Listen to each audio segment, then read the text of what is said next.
Fair fight, no fowls. हाथ मिलाइए।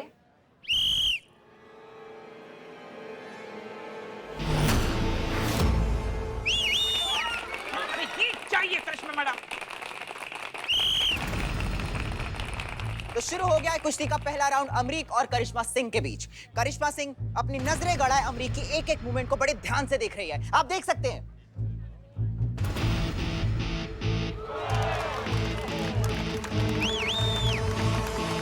अनुभव भैया अभी तक काहे नहीं आए? 3 ऐसी जगह हैं जिन पर हमला करके आप पहलवान को चित कर सकती हैं। पैर, कमर और कंधा। ये क्या कर रहे हैं ये लोग? अरे बेवकूफ, हर बात पे मारना जरूरी है क्या? अरे मैं तो खुद देख रहा हूँ कि ये लोग कुश्ती लड़ रहे हैं, लेकिन आपस में लड़ क्यों नहीं रहे हैं? ये पूछ रहा हूं मैं कि क्या कर रहे हैं ये लोग? मूर्ख।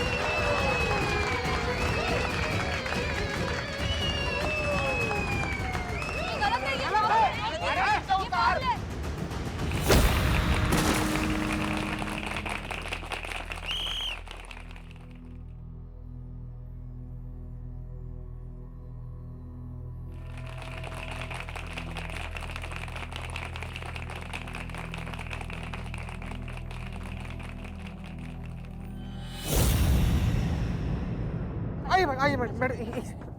सुनो। करिश्मा सिंह, हमारी बात सुनिए। डीएसपी सर पता नहीं कहाँ रह गए हैं। अब भी अच्छा मौका है, आप पीछे हट जाइए। ये आपको घायल करना चाहता है। नहीं, हमने उठकर गिरना नहीं सीखा है, हमने गिरकर उठना सीखा है। अब तो हम आगे बढ़ेंगे चाहे कुछ भी हो जाए। अब तो या तो आर होगा या फिर पार होगा। All the best Karishma Singh. Karishma madam, all the best madam.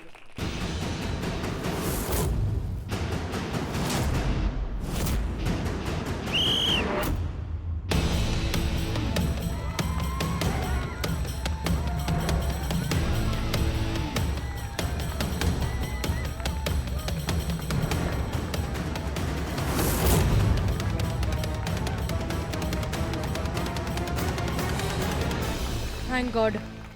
जय हिंद सर। जय हिंद, जय हिंद।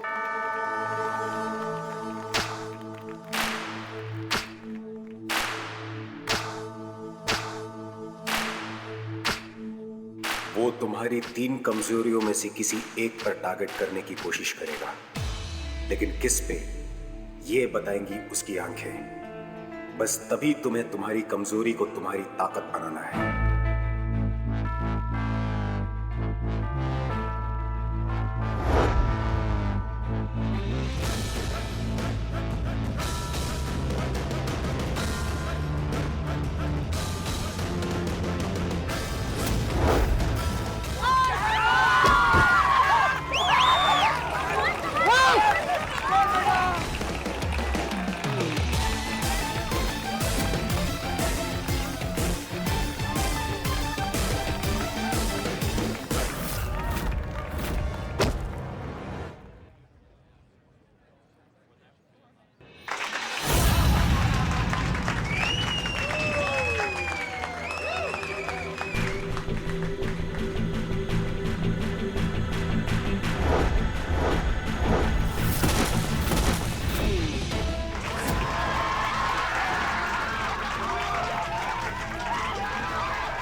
गुड जॉब करिश्मा सिंह। पानी लो। क्या कर रहा तू? है? चिंता मत करो भाई, इस राउंड में इसको हरा कर छोड़ूंगा। बहुत बढ़िया करिश्मा सिंह, लेकिन अब इसे हराना इतना आसान नहीं है। आपका कोई भी पैंतरा, आपकी कोई भी तकनीक अब काम नहीं आने वाली। अब काम आएगा तो सिर्फ आपका जोश और आपका जुनून। याद करो वो वक्त जब आप सबके फैसले के विरुद्ध जाकर पुलिस में भर्ती होने का निर्णय लिया था। याद करो उस शपथ को जो आपने पुलिस में भर्ती होते वक्त ली थी। याद करो उस संघर्ष को जो आप इतने सालों से करती आ रही हैं। और बता दो सबको कि करिश्मा सिंह कौन है। जाओ। तो अब शुरू होता है थर्ड यानी कि आखिरी राउंड, जो कि डिसाइड करेगा इस अखाड़े का भविष्य। क्या दीप्ति चौधरी का सपना पूरा होगा या फिर आज के आज इसी अखाड़े में टूट जाएगा? देखते रहिए हमारे साथ। Come on, Karishma.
नहीं हैं हम।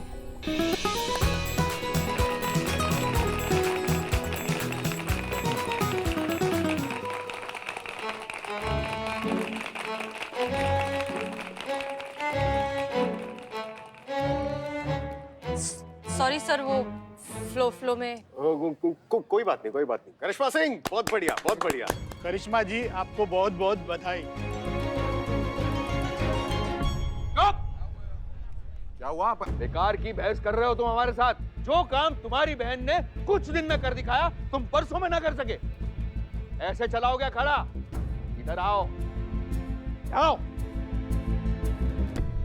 मैडम सर, हम आपसे क्षमा मांगते हैं।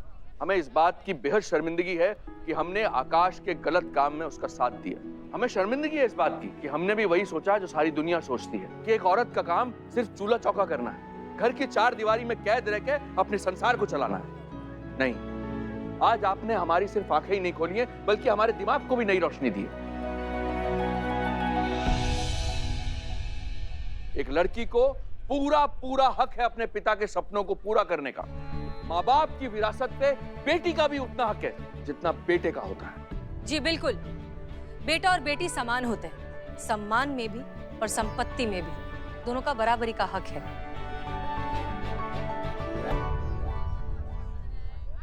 आकाश भैया,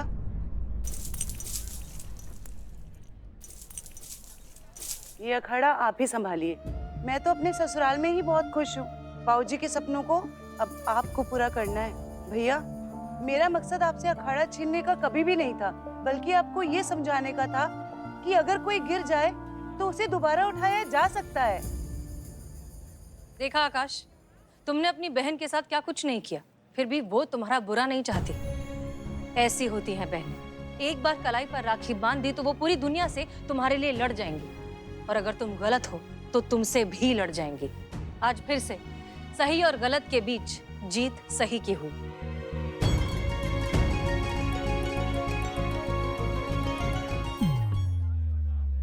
मैडम सर, आपकी और आपकी पूरी टीम ने हमारे बाबूजी के सपने को पूरा करने के लिए जो हमारा साथ दिया है, उसके लिए आप सभी का बहुत बहुत धन्यवाद।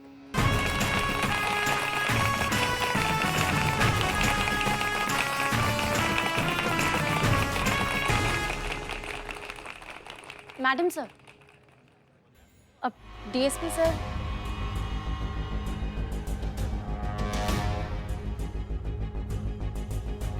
वो रहे। सर, अनुप्रिया, आप ठीक है ना? हाँ हाँ, मैं बिल्कुल ठीक हूँ। मुझे क्या हुआ है? Are you sure? या आई एम श्योर। वैसे हसीना मलिक, हमने आपको वचन दिया था ना कि प्रतियोगिता के बाद यहाँ सिर्फ एक ही नाम गूंजेगा, करिश्मा सिंह का। सच में सर, आज आपने जो कुछ भी किया है उससे आपने हमारा दिल जीत लिया।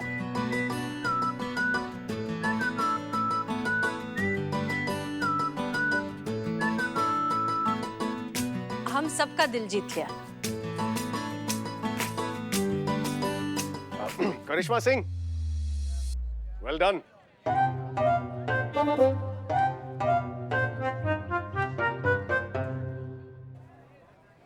कितनी बार बताए पुष्पा जी नहीं है, अपने किसी रिश्तेदार की शादी में गई हुई है वो। क्या टोपा हो क्या? हम काय पैसे दे उनके गोलगप्पा के? हमने खाए गोलगप्पा? तुमने हमसे पूछा गोलगप्पा देने से पहले जो हम पैसे दे? सुनो, हमारा दिमाग ना आज तपा हुआ है, बता रहे हैं। फोन थोड़ी देर और ऑन रहेगा ना तो फोन के अंदर से घुस के कंटाक मारेंगे, समझ गए? रखो तुम। एक तो मैडम सर का नया ऑर्डर आया है कि काउंसलिंग भी हम ही संभालेंगे, हमको और कोई काम नहीं। आप और काउंसलिंग? जी ना लीजिए, बताइए, जिसके मार के डर से खुद दूसरा लोग काउंसलिंग लेने जाता है, अब वह काउंसलिंग करेगा। बहुत डेंजर वाला चीज है मैडम। पर काउंसलिंग लिए तो दिमाग चाहिए होता है ना। संतु जी, क्या बोली? नहीं, मेरा मतलब है कि ठंडा दिमाग चाहिए होता है ना, पेशेंस वाला काम है। और आप इतनी गर्म दिमाग वाली है, हाई टेम्पर्ड वाली है, तो काउंसलिंग वाला जॉब बहुत मुश्किल होता होगा ना। तो मैं ऐसे आ रही थी। सब बकवास है ये, बता रहे हैं हम तुमको। कान के नीचे दो कंटाप पड़ते हैं ना तो अपने आप सारे सुर बदल जाते हैं।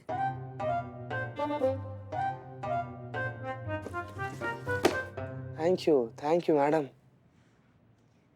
और ये बिल्ला कहाँ है? सुबह से आज दिखाई नहीं दे रहा है। बिलौटा?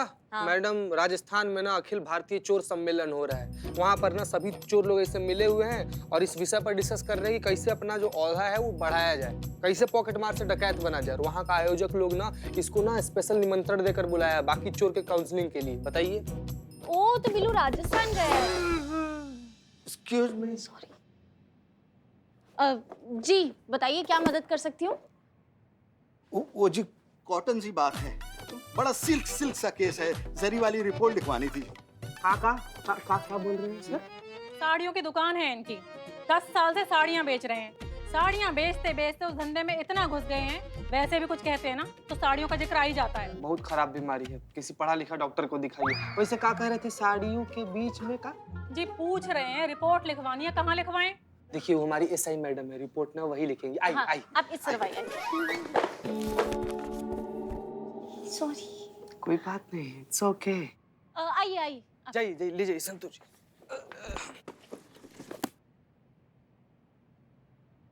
मैडम रिपोर्ट लिखवानी है, बैठ जाएं। बैठिए, बताइए क्या तकलीफ है, बताइए। मेरा नाम नुपुर है और ये मेरे पति सुधीर। गोटेदार नमस्कार मैडम जी। का? मैडम, क्या है ना, इनका एक साड़ी का दुकान है और पिछले 10 साल से इन्हें लगातार साड़ी बेच रहे हैं। तो नॉर्मल आम बातचीत के दौरान भी ना साड़ियों का जिक्र अपने आप चला आता है इनकी जुबान में। तुम बहुत जानते हो इनके बारे में, तुम्हारे रिश्तेदार हैं। नहीं मैडम, इनकी पत्नी हमको बता रही थी, सारा बात वही बताई। और उनको बताने दीजिए, आप तकलीफ मत कीजिए, आप अपना तकलीफ बताइए। ये समझ सकते हैं, ये बहुत बड़ी तकलीफ लग भी रहे हैं। आप ना हमें साफ शब्दों में बताइए कि क्या चक्कर चल रहा है आपका। बात दरअसल ये है मैडम जी, कल हमने न्यू ब्रांड देसी गोटेदार चमकती हुई शिफॉन वाली काम वाली रखी थी घर का काम काज करने के लिए। आज सुबह अपना सारा सामान लेके घर से भाग गई। अब इनको हमारी बनारसी शिफॉन साड़ी धर्मपत्नी को लगता है कि इसके जिम्मेदार हम हैं। अब बताइए मैडम जी, हमने सिर्फ ईयरफोन लगाने से मना किया था बस। ईयरफोन लगाने से मना किया था? मतलब? देखिए मैडम जी, जब बात करते थे ना उसके कान में ईयरफोन लगा रहता था, गाना सुनती थी। अरे मैंने कहा भाई, दुकान में रेशमी साड़ी खुलने पर भी इतना नहीं फैलती जितना तुम यहाँ से फैल रही हो, थोड़ा लिहाज करो, मैं मालिक हूँ। बस यही कहा बस। फिर क्या हुआ? फिर क्या मैडम जी, कल आई आज फुर। अरे मार्केट से पुरानी साड़ी का स्टॉक भी इतनी जल्दी गायब नहीं होता मैडम जी, जितनी जल्दी वो गायब हो गई। अब हमारी धर्मपत्नी को लगता है कि मेरी बात से नाराज होकर चली गई, वो भाग गई।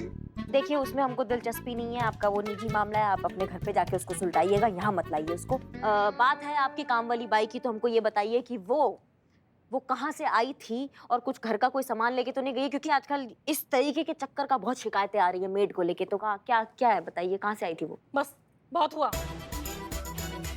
ये मैडम कब से मेरी इंसल्ट पे इंसल्ट करे जा रही हैं और तुम बस मेरा मुंह देख रहे हो। गलती हो गई मुझसे जो तुम्हारे साथ यहाँ कंप्लेन कराने आ गई। जा रही हूँ मैं। अरे सुनो बेबी बेबी बेबी। रुकिए रुकिए रुकिए, काम डाउन। जय हिंद मैडम सर। जय हिंद। देखिए, हम आपकी परेशानी बहुत अच्छे से समझते हैं। जब घर की मेड अगर अचानक से कहीं चली जाए तो घर की सारी जिम्मेदारी, सारा कामकाज, सब कुछ घर की मालकिन पर आ जाता है। ये बात हम जानते हैं। बिल्कुल ठीक। लोग रोज सुबह उठकर भगवान से भेंट मांगते हैं और हमने मेड मांग ली। जैसे तैसे तो भगवान ने हमारी सुनी, एक मेड मिली। उसे भी ना इस आदमी ने भगा दिया और खुद भी कुछ घर का काम नहीं करता है। और ऊपर से ये मैडम बोलती हैं कि इनको हमारी परेशानी से कुछ लेना देना नहीं है। कोई इतना इंसेंसिटिव कैसे हो सकता है? अरे मैडम, आप क्या जानो एक मेड की कीमत। औरत के सर का ताज होती है मेड। हर सुखी हाउसवाइफ के जीवन का ख्वाब होती है मेड। मैडम, आप ही हैं जो हम हाउसवाइफ का दर्द समझ रही हैं। नहीं नहीं, ऐसा नहीं है। वो भी आपकी बात समझती हैं, बस जाहिर करने का उनका तरीका थोड़ा सा अलग है। ये सब छोड़िए, एक बात बताइए, आपकी बाई आरती मेड एजेंसी के थ्रू आई थी? जी जी, वहीं से हायर किया था, आरती मेड एजेंसी। पिछले कई दिनों से इस आरती मेड एजेंसी से बहुत सी शिकायतें आ रही हैं। ये लोगों को मेड देने का कमिटमेंट करते हैं। कमिटमेंट के बदले अच्छी खासी रकम सिक्योरिटी डिपॉजिट के नाम पर उनसे ले लेते हैं। उसके बाद मेड आती भी है, 2 दिन तक काम करती है और फिर घर का सारा सामान लेकर गायब हो जाती है। फिर ना तो ये मेड मिलती है और ना ही ये एजेंसी। हाँ जी 50,000 रुपए जमा किए थे बतौर सिक्योरिटी। आपका मतलब है 50,000 रुपए गए?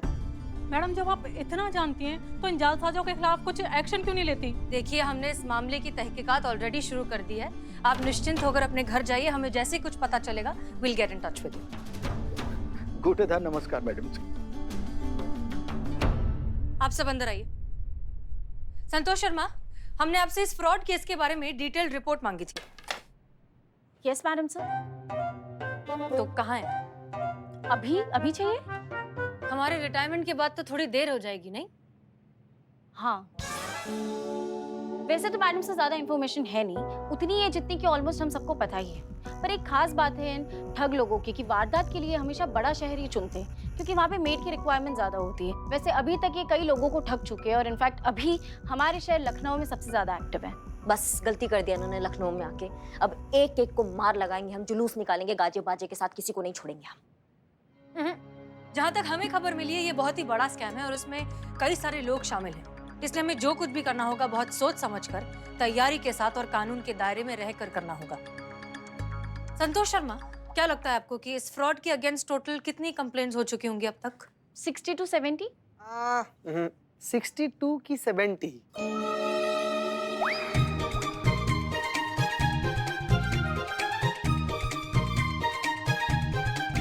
सॉरी। कम से कम ये अच्छी बात है कि इस बार हमारे पास ऑफिशियल कंप्लेंट है इस केस में, वरना ज्यादातर मामले जो यहाँ पर आते हैं वो हमें अनऑफिशियली सुलझाने पड़ते हैं। क्या लगता है आपको टीम? एनी सजेशन कि इस चीटर को कैसे पकड़ा जाए? सॉरी मैडम सर, लेकिन अब तक आपने पूछा नहीं था ना सजेशन के लिए, तो मैंने सोचा नहीं। अब आप पूछ ही रहे हो तो फिर मैं सोच के बताती हूँ। ये मासूमियत। ए भग, उठाकर बाहर फेंकेंगे तुमको थाने से अगर ये उफ ये मासूमियत का रट्टा लगाए तो। आज के बाद तुम्हें मासूमियत और जड़ बुद्धि में फर्क समझ में नहीं आता है? हाँ, उफ ये मासूमियत, उफ ये मासूमियत। हमारा सजेशन ये है कि गाड़ी निकालते हैं, जाते हैं, हड्डियां तोड़ते हैं, चिल्लम चिल्ली करते हैं, किसी ना किसी की चीख में सच निकल जाएगा। एक बार एक इंसान हमारे हाथ आ जाए फिर मसला ही खत्म ना, सारा रैकेट अंदर हो जाएगा।